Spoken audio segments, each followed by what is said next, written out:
Hey Jib, today is the 23rd of May 2020. So we had a phone call today, Saturday, um, and we played some Animal Crossing and that was good fun. And I spoke to you about a car, and a car is Bjorky at the moment. She had to go into hospital. She got probably problem with her stomach, I think. And it's the first day you're going to not be sleeping together tonight. You're sleeping now, I guess, because it's middle of the night in Japan. It's in the evening in England.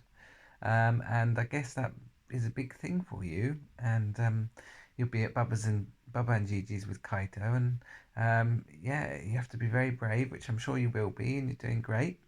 And I just thought it would be time to send you a message, and if you wanted to, you can look at it in the morning if you have time. But I guess you're also enjoying playing. What's it called? Oh, I've forgotten the name of it now. Oh, come here. Oh, it's gone. Mind Minecraft. Minecraft. And that one's a really fun game. So I guess you're getting carried away with that. But you know, if you enjoy that and it's your time off, then you should try to relax and enjoy it. So that's good. All right, and so yeah, I'm going to read a book that we've read in the past already once before, and you loved it, and it's a bit cheeky and a bit zurui, but it's good fun, and I hope you'll enjoy it. And just want you to know as well that I was always thinking about you lots, and he wished he could be there to help you, and I should have been there, but the coronavirus meant I couldn't fly, um, so I'm stuck in England and I can't get to Japan at the moment. Anyways, I can't do anything about that right now, but what I can do is read you some nice storybooks, so that's what I'm going to do. So here we go. So it's called Roald Dahl, and sorry, that's the author, and the book is called The Twits, and it's illustrated by somebody called Quentin Blake, who does a lot of illustrations for Roald Dahl. So off we go. It's quite a small book, quite a quick one as well. It's nice and funny and a bit silly. So there's all those chapters, and we're going to start with chapter 1, which I think is called Hairy Faces. There's some people with hairy faces, and here we go. So, hairy faces. What a lot of hairy-faced men there are around nowadays. When a man grows hair all over his face, it is impossible to tell what he really looks like. Perhaps that's why he does it. He'd rather you didn't know. Then there's the problem of washing. When the very hairy ones wash their faces, it must be a big job as when you and I wash the hair on our heads. So what I want to know is this. How often do all these hairy-faced men wash their faces? Is it only once a week, like us, on Sunday nights? And do they shampoo it? Do they use a hairdryer? Do they rub hair tonic in to stop their faces from going bald? Do they go to a barber to have their hairy faces cut and trimmed, or do they do it themselves in front of the bathroom mirror with nail scissors? I don't know. But next time you see a man with a hairy face, which will probably be soon as you as soon as you step out onto the street, maybe you will look at him more closely and start wondering about some of these things. I cut my beard myself, but then again, it's not very big, so. Okay, here we go. Next, that was the whole chapter. So this is the next chapter. The chapter is called Mr. Twit. Look at that. But that hair, that's huge. He's got big nostrils as well on his nose, isn't he? So, Mr. Twit was one of these very hairy-faced men. The whole of his face, except for his forehead, his eyes and his nose, was covered with thick hair. The stuff even sprouted in revolting tufts out of his nostrils and ear holes. Mr. Twit felt that this hairiness made him look terrifically wise and grand, but in truth he was neither of these things. Mr. Twit was a twit. He was born a twit, and now at the age of 60 he was a bigger twit than ever. The hair on Mr. Twit's face didn't grow smooth and matted as it does on most hairy-faced men. It grew in spikes that stuck out straight like bristles of a nail brush. And how often did Mr. Twit wash his bristly nail-brushy face of his? The answer is never. Not even on Sundays. He hadn't washed it for years. Dirty beards is the next part. As you know, an ordinary unhairy face like yours or mine simply gets a bit smudgy smudgy if it is not washed often enough, and there's nothing so awful about that. But a hairy face is a very different matter. Things cling to hairs, especially food. Things like gravy go right in among the hairs and stay there. You and I can wipe our faces with a flannel, and we quickly look more or less all right again. But the hairy man cannot do that. We can also, if we are careful, eat our meals without spreading our food all over our faces, but not so the hairy man. Watch carefully next time you see a hairy man eating his lunch, and you will notice that. Struggling to turn the chapter page. Oh, it looks a bit messy, doesn't it? Even if he opens his mouth very wide, it is impossible for him to get a spoonful of beef stew or ice cream and chocolate sauce into it without leaving some of it on the hairs. Mr. Twit didn't even bother to open his mouth wide, and when he ate, as a result, and because he never washed, there was always hundreds of bits of old breakfasts and lunches and suppers sticking to the hairs around his face. They weren't big bits, mind you, because he used to wipe those off with the back of his hand or on his sleeve while he was eating. But if you looked closely, not that you'd ever want to, you would see tiny little specks of dried scrambled eggs stuck to the hairs, and spinach and tomato ketchup and fish fingers and minced chicken livers and all the other disgusting things Mr. Twit liked to eat. Tin sardine. Ugh. Stilton cheese, ugh. Cornflake, ugh. If you looked closer still, hold your noses, ladies and gentlemen.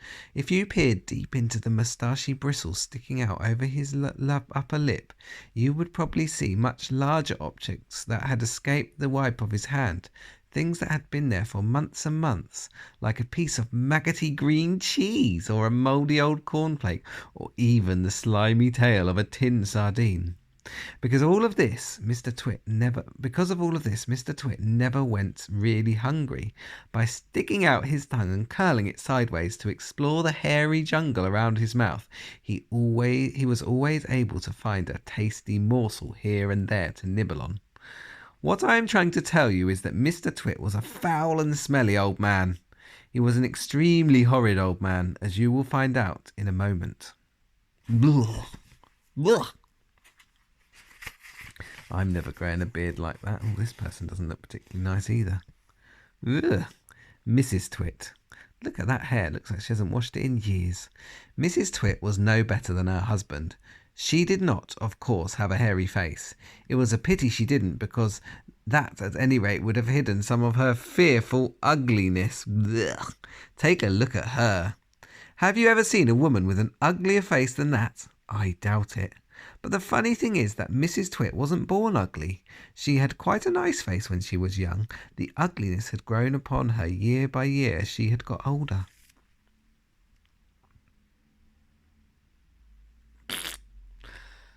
Why would that happen? I'll tell you why. If a person has ugly thoughts, it begins to show on their face. And when that person has ugly thoughts every day, every week, every year, the face gets uglier and uglier until it gets so ugly you can hardly bear to look at it. A person who has good thoughts cannot ever be ugly. You can have a wonky nose and a crooked mouth and a double chin and stick out teeth, but if you have good thoughts, they will shine out of your face like sunbeams, and you will always look lovely. Right. Nothing shone out of Mrs. Twit's face. In her right hand she carried a walking stick. She used to tell people that this was because she had warts growing on the sole of her left foot and walking was painful. But the real reason she carried a stick was so that she could hit things with it, things like dogs and cats and small children. And then there was the glass eye. Mrs. Twit had a glass eye that was always looking the other way. Must be that one, I guess, on the left. The glass eye chapter. You can play a lot of tricks with a glass eye because you can take it out and pop it back in again any time you like. You can bet your life Mrs. Twit knew all of the tricks. One morning she took out her glass eye and dropped it into Mr. Twit's mug of beer. Ugh, when he wasn't looking. Mr. Twit sat there drinking the beer slowly. The froth made a white ring on the hairs around his mouth. He wiped the white froth on his sleeve and wiped his sleeve on his trousers.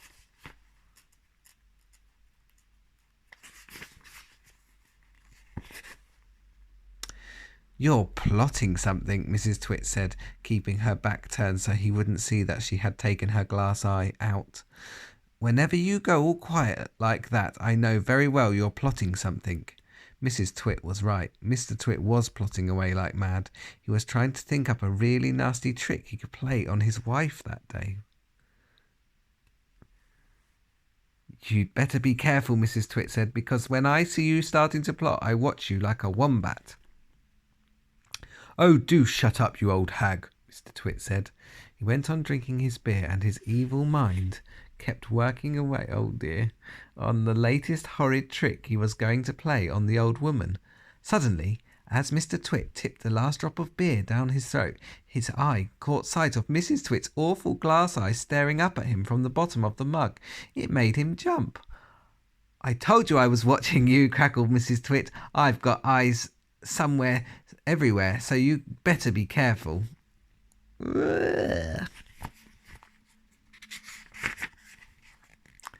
The frog. To pay her back for the glass eye in his beer, Mr. Twit decided he would put a frog in Mrs. Twit's bed. Oh my goodness.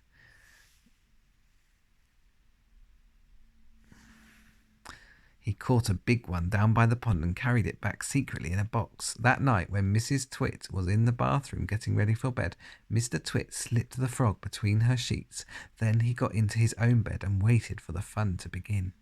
Mrs. Twit came back and climbed into her bed and put out the light. She lay there in the dark, scratching her tummy. Her tummy was itching. Dirty old hags like her always have itchy tummies. Then, all at once, she felt something cold and slimy crawling over her feet. She screamed. "What's the matter with you?" Mr. Twit said. "Help!" screamed Mrs. Twit, bouncing about. "There's something in my bed." "I'll bet that's a giant skilly wiggler I saw on the floor just now," Mr. Twit said. "That what?" screamed Mrs. Twit. "I tried to kill it, but it got away," Mr. Twit said. "It's got teeth like screwdrivers." Oh my goodness. "Help!" screamed Mrs. Twit. "Save me! It's all over my feet."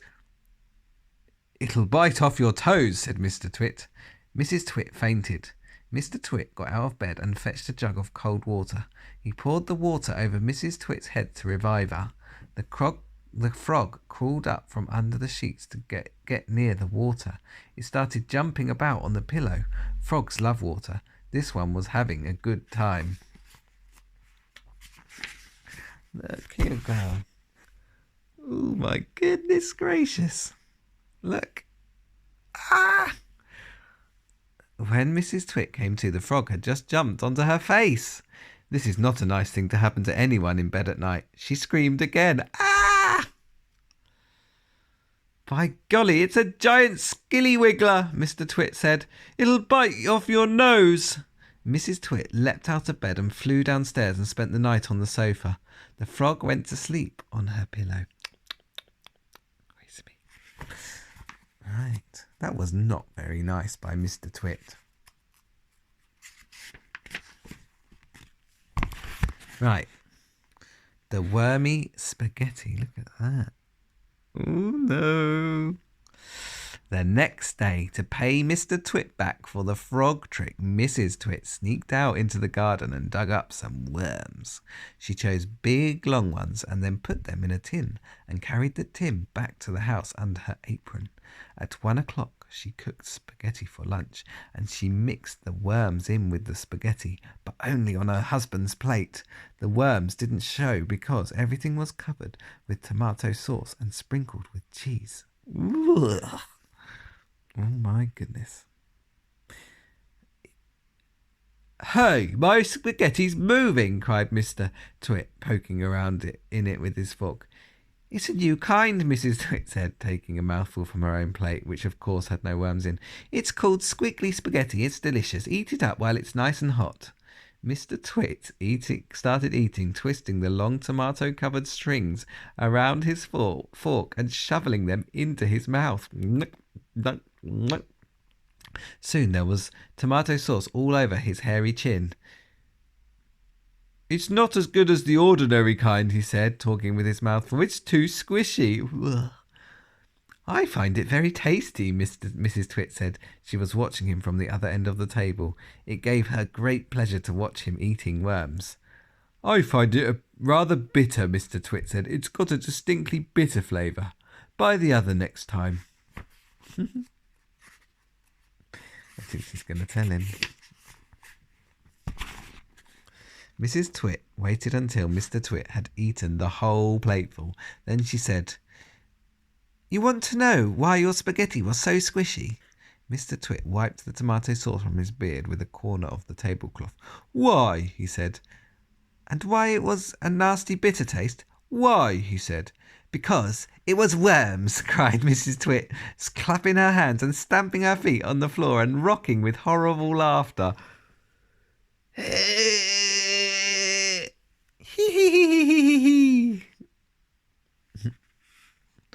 The funny walking stick. Ah, that looks like a Zarui face if ever I saw one. To pay Mrs. Twit back for the worms in his spaghetti, Mr. Twit thought up a really clever, nasty trick. One night, when the old woman was asleep, he crept out of bed and took her walking stick downstairs to his workshed. Then he stuck a tiny round piece of wood, no thicker than a penny, onto the bottom of the stick. This made the stick longer, but the difference was so small, the next morning Mrs. Twit didn't notice it. The following night, Mr. Twit stuck on another tiny bit of wood. Every night he crept downstairs and added an extra tiny thickness of wood to the end of the walking stick. He did it very neatly so that the extra bits looked like a part of the old stick. Gradually, but oh so gradually, Mrs. Twit's walking stick was getting longer and longer. Now, when something is growing very slowly, it is almost impossible to notice it happening. You yourself, for example, are actually growing taller every day that goes by, but you wouldn't think it, would you? It's happening so slowly you can't even notice it from one week to the next.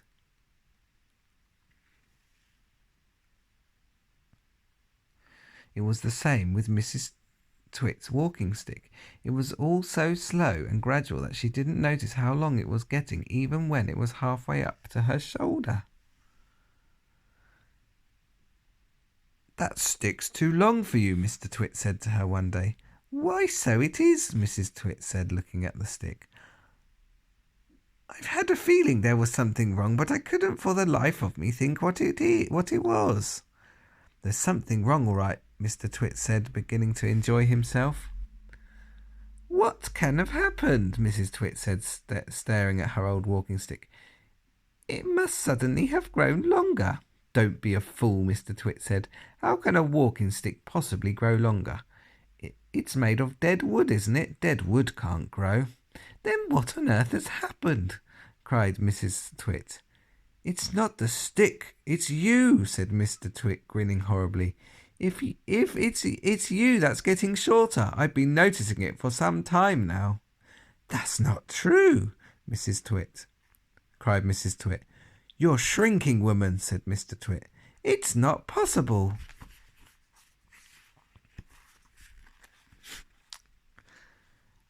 Oh, yes, it jolly well is, said Mr. Twit. You're shrinking fast. You're shrinking dangerously fast. Why, you must have shrunk at least a foot in the last few days. Never, she cried. Of course you have. Take a look at your stick, you old goat, and see how much you've shrunk in comparison. You've got the shrinks. That's what you've got. You've got the dreaded shrinks. Mrs. Twit began to feel so trembly that she had to sit down. Look how big that stool is, and look how small she looks. Chisai ni chisakunarimashita. Tiny. Mrs. Twit has the shrinks. As soon as Mr. Twit sat down, Mr. Twit pointed at her and shouted, "There you are! You are sitting in your old chair, and you've shrunk so much your feet aren't even touching the ground." Mrs. Twit looked down under her feet, and by golly, the man was right. Her feet were not touching the ground. Mr. Twit, you see, had been just as clever with the chair as he'd been with the walking stick. Every night when he had gone downstairs and stuck a little bit extra on the stick, he had done the same to the four legs of Mrs. Twit's chair. "Just you look at you sitting there in your same old chair," he cried, "and you've shrunk so much your feet are dangling in the air." Mrs. Twit went white with fear. "You've got the shrinks," cried Mr. Twit, pointing out his finger at her like a pistol. "You've got them badly. You've got them the most terrible case of shrinks I've ever seen." Mrs. Twit became so frightened she began to dribble, but Mr. Twit, still remembering the worms in his spaghetti, didn't feel sorry for her at all. "I suppose you know what happens to you when you get the shrinks," he said. "What?" gasped Mrs. Twit. "What happens?" "Your head shrinks into your neck, and your neck shrinks into your body, and your body shrinks into your legs, and your legs shrink into your feet, and in the end there's nothing left except a pair of shoes and a bundle of old clothes." "I can't bear it," cried Mrs. Twit. "It's a terrible disease," said Mr. Twit, "the worst in the world." "How long have I got?" cried Mrs. Twit. "How long before I finish up a bundle of old clothes and a pair of shoes?" Mr. Twit put on a very solemn face. "At the rate you're going," he said, shaking his head sadly, "I'd say not more than 10 or 11 days. "But isn't there anything we can do?" said Mrs. Twit. "There's only one cure for the shrinks," said Mr. Twit. "Tell me," she cried. "Oh, tell me quickly." "Well, we'll have to hurry," said Mr. Twit. "I'm ready, I'll hurry. I'll do anything you say," cried Mrs. Twit. "You won't last long if you don't," said Mr. Twit, giving her another grisly grin. "What is it I must do?" cried Mrs. Twit, clutching her cheeks. "You've got to get stretched," said Mr. Twit. Oh my goodness.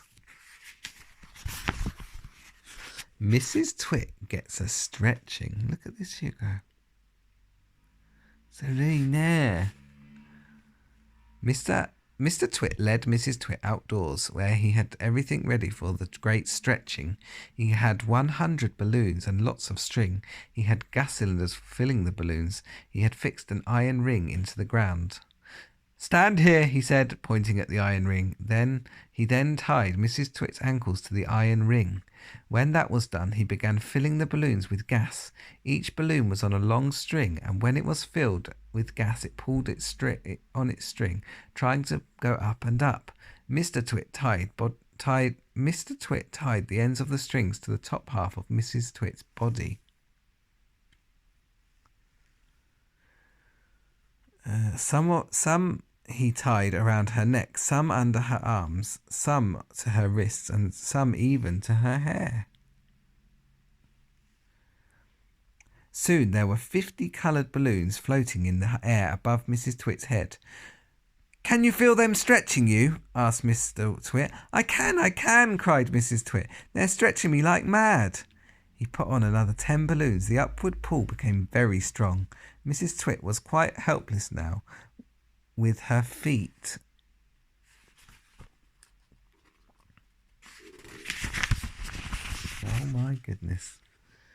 tied to the ground and her arms pulled upwards by the balloons. She was unable to move. She was a prisoner, and Mr. Twit had intended to go away and leave her like that for a couple of days and nights to teach her a lesson.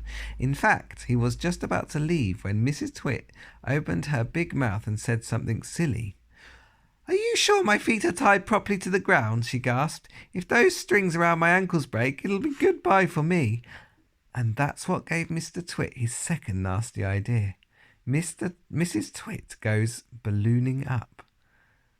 There's enough pull here to take me to the moon," Mrs. Twit cried out. "To take you to the moon?" exclaimed Mr. Twit. "What a ghastly thought. We wouldn't want anything like that to happen. Oh dear me, no." "We most certainly wouldn't," cried Mrs. Twit.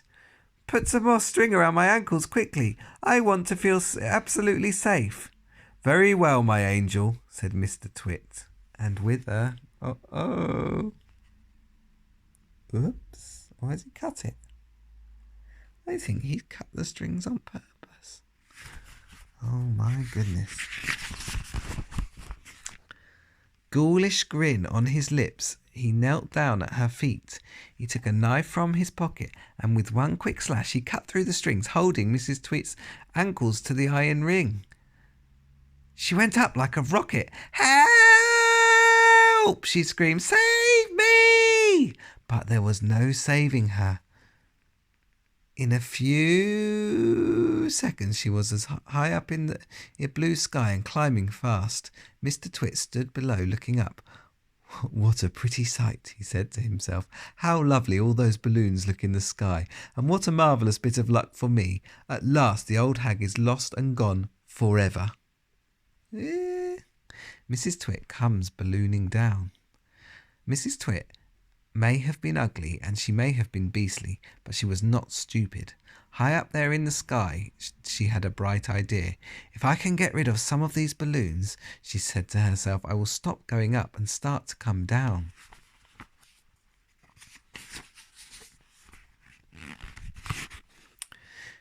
She began biting through the strings that held the balloons to her wrists and arms and neck and hair. Each time she bit through a string and let the balloon float away, the upward pull got less and her rate of climb slowed down. When she had bitten through 20 strings, she stopped going up altogether. She stayed still in the air. She bit through one more string. Very, very slowly she began to float downwards. It was a calm day. There was no wind at all, and because of this, Mrs. Twit had gone absolutely straight up. She now began to come absolutely straight down. As she floated gently down, Mrs. Twit's petticoat billowed out like a parachute, showing her long knickers. It was a grand sight on the glorious day, and thousands of birds came flying in from miles around to stare at this extraordinary old woman in the sky. Mr. Twit gets a horrid shock. Mr. Twit, who thought he had seen his ugly wife for the last time, was sitting in the garden celebrating with a mug of beer. Silently, Mrs. Twit came floating down. When she was about the height of the house above Mr. Twit, she suddenly called out at the top of her voice, Here I come, you grisly old grunion, you rotten old turnip, you filthy old frumpet. Mr. Twit jumped as though he'd been stung by a giant wasp. He dropped his beer. He looked up. He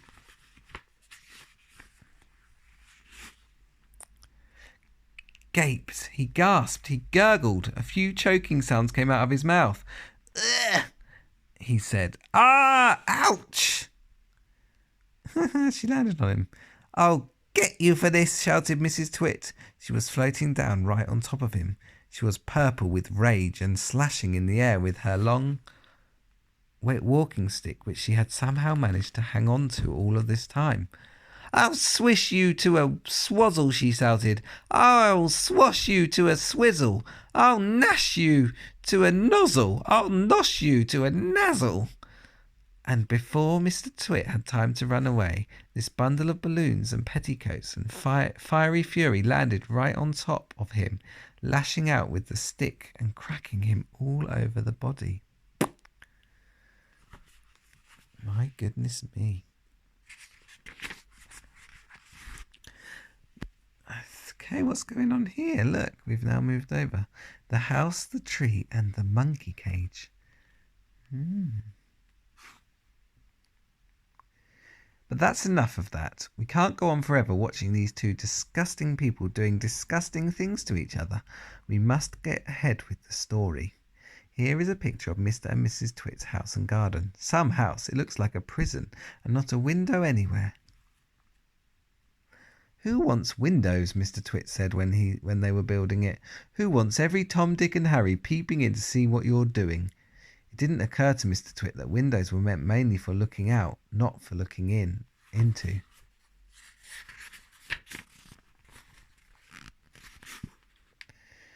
And what do you think of that ghastly garden? Mrs. Twit was the gardener. She was very good at growing thistles and stinging nettles. I always grow plenty of spiky thistles and plenty of stinging nettles, she used to say. They keep out the nasty, nosy little children. Near the house you can see Mr. Twits' work shed. Yeah, there he is.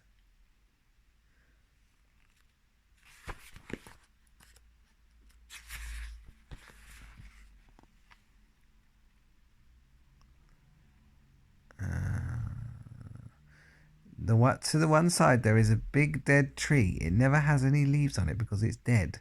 And not far from the tree you can see the monkey cage. There are 4 monkeys in it. They belong to Mr. Twit.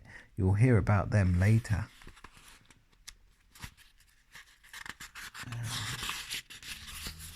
So there's the big tree and there's the monkeys in the monkey cage. 4 of them.